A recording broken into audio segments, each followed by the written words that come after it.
Hi, my name's Andrew Wallace and I'm the Federal Member for Fisher. On the 2nd of July, I'll celebrate my 12th-month anniversary as the Federal Member for Fisher. I want to thank you all for placing your trust in me. I've been working really hard along with my team in representing you and trying to serve you in the best way I possibly can. It's been a very busy 12 months, but it's one that I've enjoyed greatly. So thank you very much for that opportunity. I want you to know that the federal government is working really hard on a number of issues.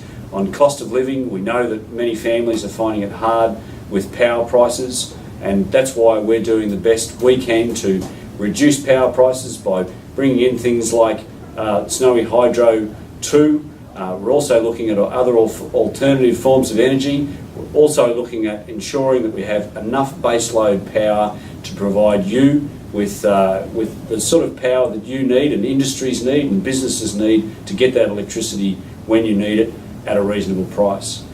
We've also done things like we've tried to pass Section 18C amendments. Although they weren't successful, we have passed legislation through the Parliament which will bring balance to the Australian Human Rights Commission in the way that it deals more fairly with complainants and respondents, and I'm sure that we'll see a much more streamlined process such that we will no longer see incidences like the Bill Leak incident and with the QUT students. I'm really proud also that through many of your submissions that you've made to me and your representations made to me, we've been able to secure some really meaningful reform in gambling ad changes.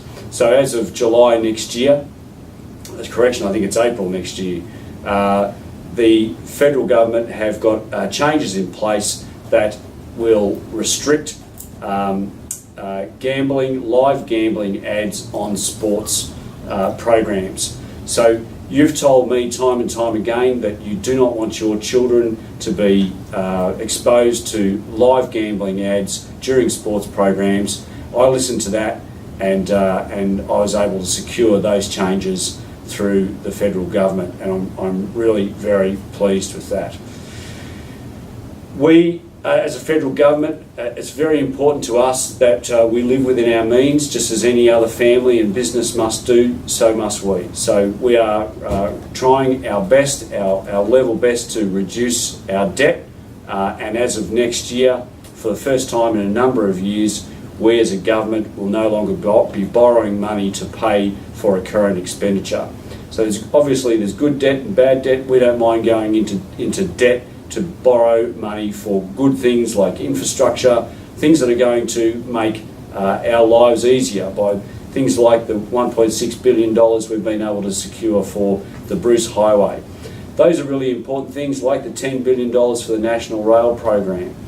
But those things are very, very different to borrowing money to pay for wages for public servants, for instance. But as of next year, because we've been able to bring our debt into line and our government expenditure into line, we'll no longer be doing that. We'll no longer be borrowing money to pay for that sort of recurrent expenditure, and I'm very, very pleased, and I'm sure that you will be too. We've been very strong about introducing new integrity in our citizenship laws. We understand and we very firmly believe that citizenship is one of the best prizes that anybody in the world can get, and that is citizenship of Australia. So to ensure that we are attracting the right people with the right values and the right character, we've extended the residency requirements from 12 months to 4 years. And we make no bones about that. We want to assess people who are coming into this country over a 4-year period rather than what has been, and that's 12 months to date. Now, some people have been complaining about that, but we are very firmly of the view that it's an appropriate time. When you look at other countries like Canada and New Zealand, they actually have longer periods of time. So we think we've hit the mark on around about 4 years, and we want to see people who are becoming Australian citizens, we want to see them have appropriate levels of mastery of the English language.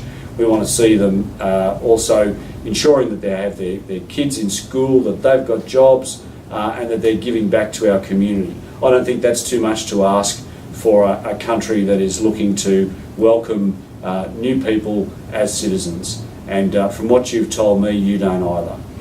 Now, whilst we are being tough on that, we also recognise that there are millions of people around the world who are being displaced through war and famine, and that's one of the reasons why the federal government has allowed an additional 12,000 Syrian refugees, persecuted minorities, into this country, so that we can protect them and give them the life that there's no chance that they would have had in Syria. Those people were in direct threat of their lives, and we and other countries like New Zealand and like Canada have helped them as well. We're very proud of our history and our traditions in providing for Australia to be a country of welcome, but on our terms, after we've ensured the health and security checks and ensured that we retain control over our borders. So that's just a few things that I wanted to touch base with you about. If you've got any questions, please give me a call on the number that will follow this quick video. You can send me an email or give me a call. I'm always happy to talk to you. Thanks very much.